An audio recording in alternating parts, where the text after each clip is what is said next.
Welcome to Torah Anytime, daily segment on the Zohar. It says, Zechor et Yom HaShabbat lekodsho. You have to remember that it's Shabbat, and not only you have to remember it lekodsho. It means you have to sanctify the Shabbat. So the remembering is for the sake of sanctifying the Shabbat. Rabbi Yitzchak says, ויברך אלוקים את יום השביעי. הקדוש ברוך הוא blessed the seventh day. וכתוב במן ששת ימים תלקטו ביום השביעי שבת לא יהיה בו. 6 days, it talks about the man. 6 days you're going to collect it. And on Shabbat, you're not going to collect it.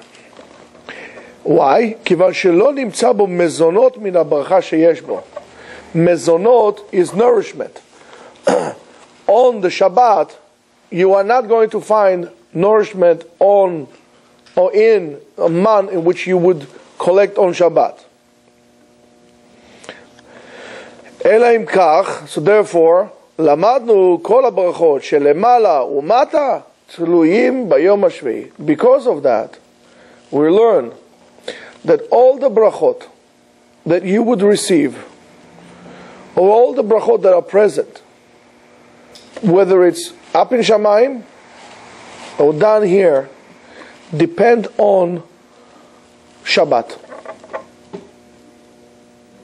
And you want, for example, to have, it's like we say, not all dollars were born or created equally. There is a dollar that a person has bracha in it, and there is a dollar that a person doesn't have bracha in it.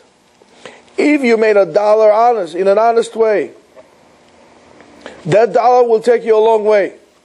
Maybe you buy a dream, you win the Mega Millions for $1, became tremendous bracha, and you can make $100 in a non-honest way. You stole, you cheated, you were dishonest yourself.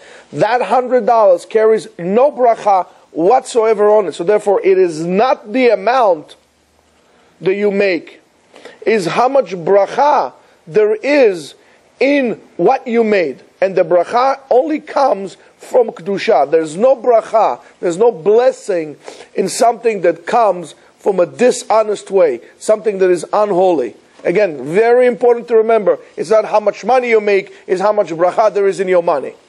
The nourishment, the brachot, also will be dependent on the way and the attitude in which you would have towards Shabbat. And therefore we learned מדוע לא נמצא בו מן ביום השביעי? Why there wasn't man on the seventh day?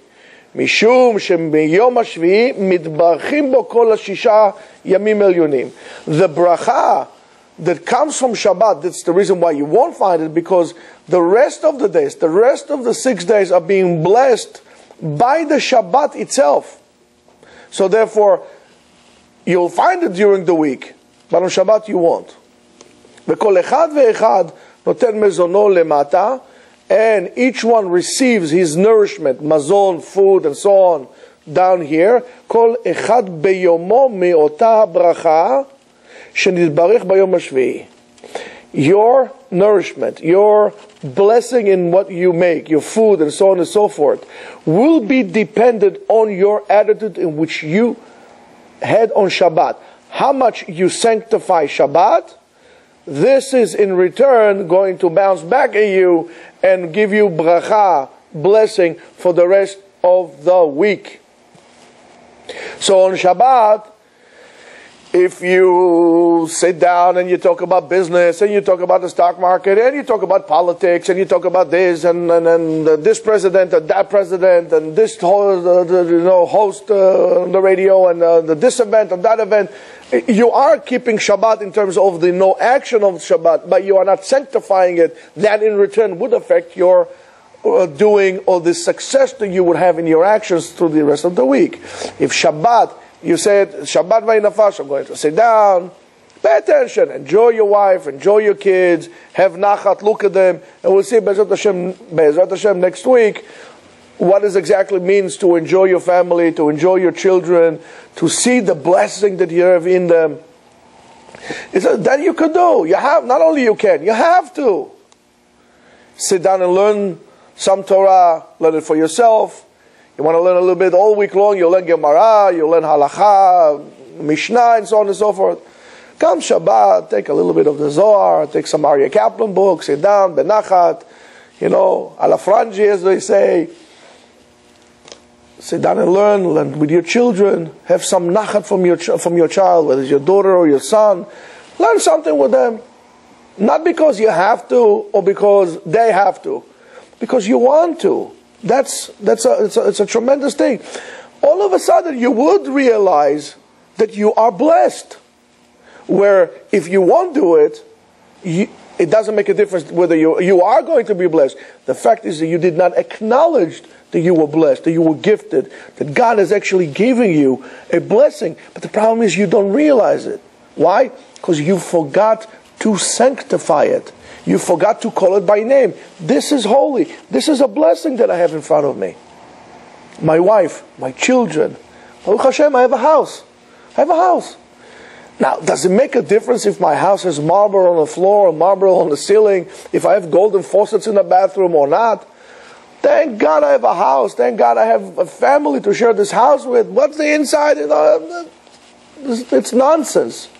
That's not the bracha. The bracha is not in the fine, things that you have at home. The bracha is much greater than that. Is if you realize that you're blessed. You're building a house. Don't build mausoleums. You have children. Enjoy it. How much would you realize the Kedusha on Shabbat, admit it, acknowledge it, act upon it, this is how much you're going to be blessed the rest of the week. It will give you a tremendous focal point.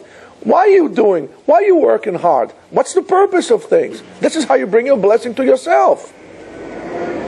The bracha is there. The lack of acknowledgement is missing. A person works hard, work. Says, I need a vacation. What do you need a vacation for?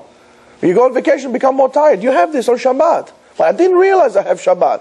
Why? Because on Shabbat it was everything else but acknowledgement of the Shabbat, of the Kedusha, the sanctification of Shabbat. And anything that is Kadosh, you need to preserve. You need to separate it. As much as we say, Vehare at mekudeshet li, hereby you are sanctified to me, meyuchedetly, designated only for me.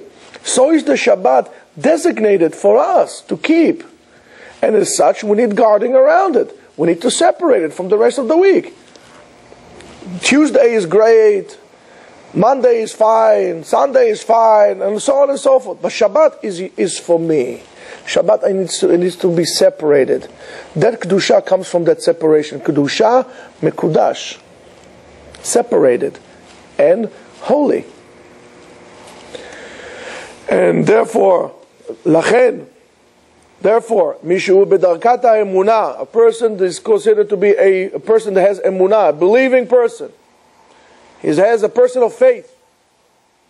Tzarich lesader mezono uletaken seuda belel Shabbat. You have to make a meal on Shabbat. And it has to be a meal. You can't just have bagels and lox on Shabbat. You can have it on Sunday morning. Make a meal on Shabbat. Set your table. Set a nice tablecloth. Open you have your soup and your fish and whatever else you're having. Chinese chicken, steak, roast beef, brisket, you name it. You have it there, your salads, your bottle of wine. Why won't you do this on Shabbat and you do it on a different day? Why would you go to a restaurant? What's unique about going to a restaurant during the middle of the day when on Shabbat you don't do it? You're missing the point. Go, have your fancy meal. Have it at home on Shabbat. Then you're going to realize all of a sudden how beautiful you have. It's so romantic. You have candlelight, bottle of wine, everybody's dressed up. It's beautiful. How could you give it up? Shabbat morning is the same thing, but here he talks about Shabbat, Belel Shabbat. Why? בשביל שיתברך מזונו כל אותם 6 ימים. In order for your food to be blessed the last 6 days, you need to do this on Shabbat. It kind of draws, it becomes the hub for all your blessings. Goes all the way up. So if you're not going to have a lot of food on the table, you're going to have, I don't know what, you're going to make yourself Friday night an omelet. That's not, this is how you want it. The shefa that comes on Shabbat, and don't forget, Chazal tells us, Kol mezonotav, all the expenses that a person would spend on food on Shabbat and Yom Tov does not come from the account of how much would you make during this year. That's a different cheshbon. HaKadosh Baruch Hu pays for that. Let's say a person was destined to make $1 million this year. Okay? Or $50,000 this year. The money that you spend on Shabbat does not come from that amount of money. That's on the house. HaKadosh Baruch Hu pays for that. If you do it lichvot Shabbat, if you do it for lichvot your stomach, then you pay for it because it was your stomach. Kedushat habeten, sanctification of your stomach. That's not what we're talking about. You do lichvot Shabbat, lichvot Yom Tov. You buy the best piece of meat. Don't eat meat all week long on Shabbat. Buy the best piece of meat. Some French break with marbleization of fat and stuff. Wonderful stuff for Shabbat. Eat omelet all week long. On Shabbat you eat like a king. You eat like a poor man all week long. Shabbat you eat like a king. That's how it is. And believe it or not, you're going to see tremendous blessing in you. It helps you also, again, to become more focused and more oriented on what is important in life. What is important in life? And so therefore you need to נמצאת באותו זמן, נמצאת הברכה להתברך כל ששת ימי השבוע. When you do so, and the table is set, and there's food on the table, there is a bracha. This is the appropriate time for the food to be blessed during the week. והברכה לא נמצאת בשולחן ריק. The bracha would not come into an empty table. The bracha needs to be drawn from something. You need to extract the bracha from something. If there's no food on the table on Shabbat, or there's like some kind of again, cream cheese and lox with a bagel that you put in, there's another shulchan shel Shabbat. Shulchan should be full. At my home, at my parents' home, my father, before, he always sets, his job was to set the table. Because to set the table, the table is like there's not even an inch to put your fork there. It's all little plates with little things. My father calls it the shulchan shel Shabbat. Shabbat's table. And he says, that's my job. Well, I went a little off the derech. My kids set the Shabbat table. But you know what? I cook for Shabbat. That's terrific. We share a part in that. That's tremendous. My grandmother, Alea Shalom, my grandmother Matilda, my father's mother, came Friday at midday. You're talking about, back then when there was no dishwasher or food processor. It was, hard work. Came the middle of the day. Midday. On Friday, would leave everything that she does. And she would set the table up for Shabbat. To draw the bracha a little earlier. She says, Lekabel et ha-Shabbat bevracha. So, midday, to show already that things are changing. This is the attitude of these people and believe me, they were poor. But Shabbat is Shabbat. The table was set.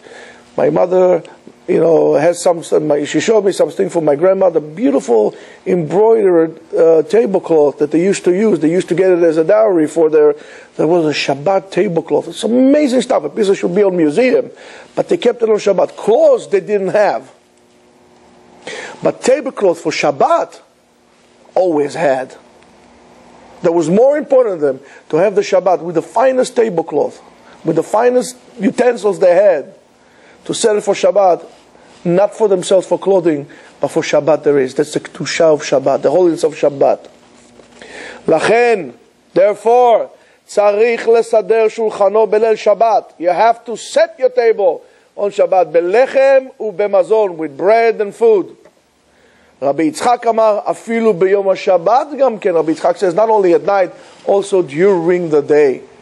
Now the Ben Ish Chai brings that it is good for the wife when she puts the challah on the table, since she is in charge of the challah. That's quote unquote her thing, because she takes the challah out of the dough. But when she puts the bread on the table, she should place the two parts of the two chalot on the table. She should put her hands on it, and she should say, "V'zeh shulchan asher lifnei Hashem. This is the table, like the Shulchan, the Avdil of Bet HaMikdash, there Shulchan asher lifnei Hashem. And then she covers that, brings also another, as a segment of the all of a sudden the Shulchan, your own table becomes something more than that. It's not just a piece of wood with 4 legs. It's more than that. It becomes an altar for a mitzvah. It becomes a spiritual table. So Be'ezrat Hashem, Keshem, as much as we would set the table, Arachnu Shulchan, and Shulchan Aruch, right? Arachnu Shulchan, Kach HaKadosh Baruch Hu, Ta'aroch Lefanai Shulchan Neged Sorerai, and all the enemies of Am Yisrael will go, and there should all be peace and tranquility and harmony in the world. Amen. Ki Ratzon, Shabbat Shalom.